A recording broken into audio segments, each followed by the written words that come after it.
Hello बच्चों, let's see this question.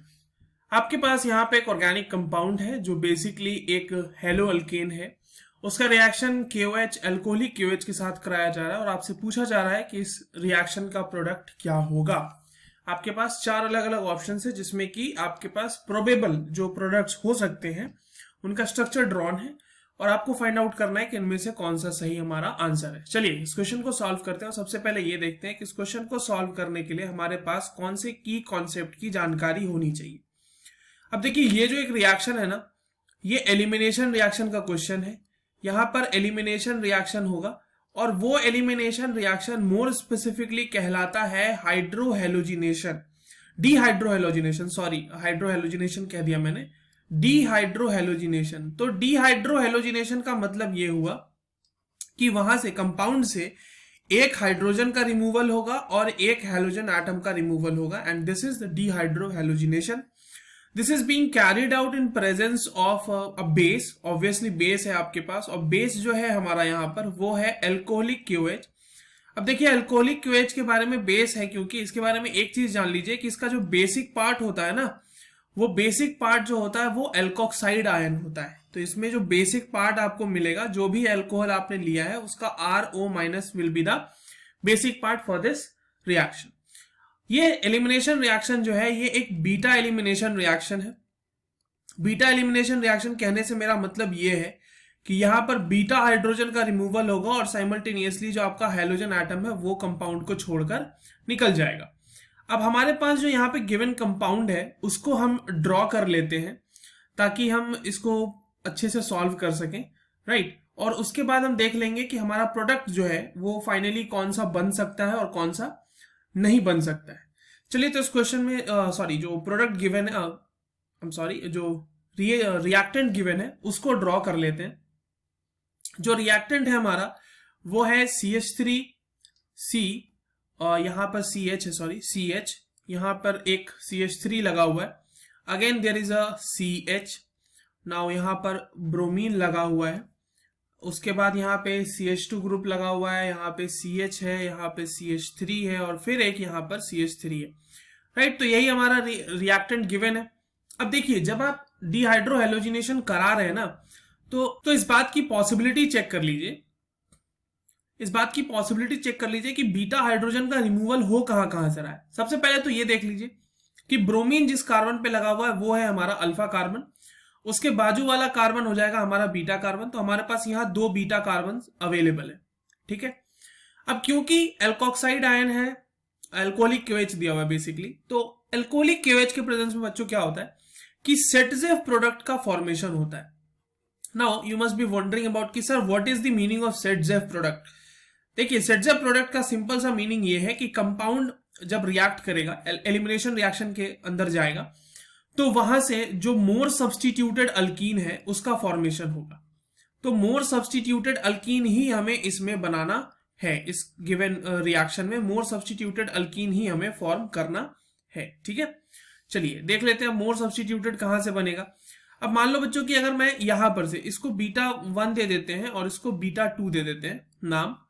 अगर मैं β1 से रिमूव करूं तो एक एक करके दोनों को रिमूव करके देख लेते हैं कि दोनों से प्रोडक्ट क्या मिलने वाला है हमें, ठीक है। आप इसको बीटा, इस तरह से मैं एक बार इसको क्या करता हूं, इसके एक एक हाइड्रोजन को ना यहां पर इस तरीके से लिख देता हूं ताकि आपको रिमूवल करके दिखाने में आसानी हो। ये मान लो ये हो गया हाइड्रोजन इस पे लगा हुआ और इस पे लगा हुआ हाइड्रोजन भी मैं इस तरीके से दिखा देता हूं। अब देखिए, आपके पास दो पॉसिबिलिटीज है, राइट। वी हैव डिस्कस्ड कि हमारे पास दो पॉसिबिलिटी है। तो सबसे पहले लेट्स से कि अगर मान लेते हैं हमारा जो अल्कोक्साइड आयन है RO- जो है वो इस वाले को रिमूव करता है, ठीक है। तो इस वाले को अगर रिमूव करेगा बच्चों तो यहां पर से ये बॉन्ड इधर जाएगा। अच्छा, एक चीज मैं फिर से थोड़ा सा एक करेक्शन यहां पे कर देता हूं कि जो रिमूवल होगा ना वो ट्रांस पोजीशन से ही होगा, मतलब वो ट्रांस एलिमिनेशन ही होता है। तो क्यों ना इस हाइड्रोजन को नीचे ही दिखा दिया जाए इस तरीके से, इस हाइड्रोजन को। अब अल्कोक्साइड आयन जो होगा वो RO- वो इसको इस तरह से अटैक करेगा इसके ऊपर। ये हाइड्रोजन का बॉन्ड इधर डिसोसिएट होगा और यहां से Br- बाहर निकल जाएगा। तो यहां से जो बच्चों प्रोडक्ट बना वो प्रोडक्ट क्या बन रहा है वो देख लेते हैं।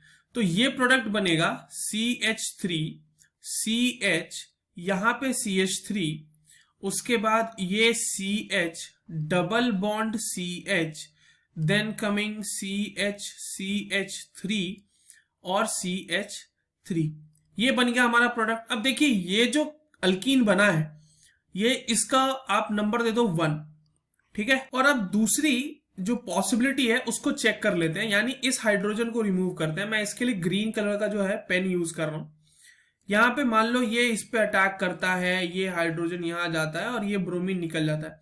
देखो होना तो ट्रांस एलिमिनेशन है, जस्ट बिकॉज की ओरिएंटेशन आपको यही बदलना ना पड़े अभी के लिए, इसलिए मैंने इसे ड्रॉ कर दिया, बट होता तो ट्रांस एलिमिनेशन ही है इसमें। अब अगर ये ग्रीन वाला पाथवे फॉलो होता है तो उसका प्रोडक्ट मैं यहां पे बना देता हूं आपके लिए, CH3, C, double bond CH, यहां पर हो जाएगा CH2, CH, यहां पर 2 CH3, CH, और आपके पास एक यहां पे CH3 ग्रुप और हो जाएगा। अब एक चीज देखो आप यहां पे, अब यहां पे ये देखिए कि जो आपके पास अल्कीन बना है इसको नंबर दे दो 2, नंबर दे दिया हमने 2।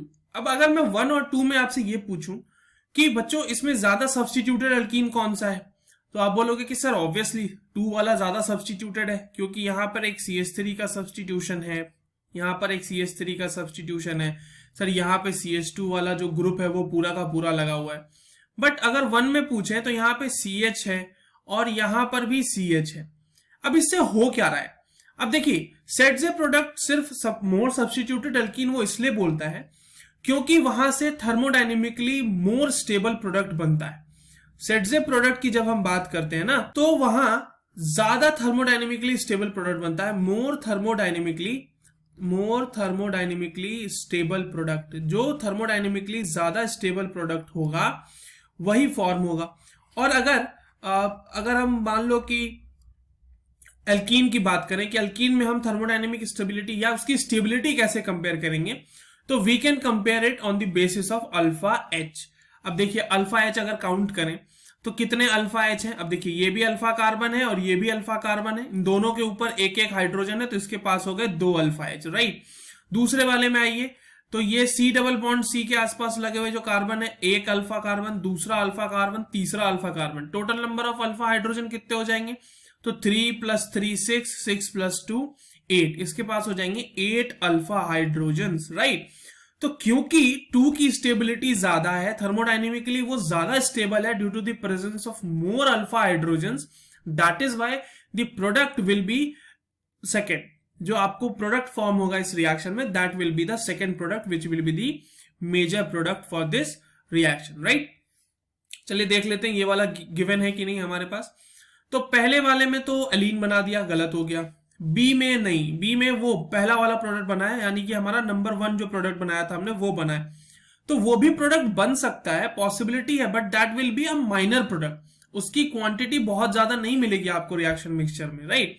C is the correct answer for this given question. I hope you understood this well. All the very best.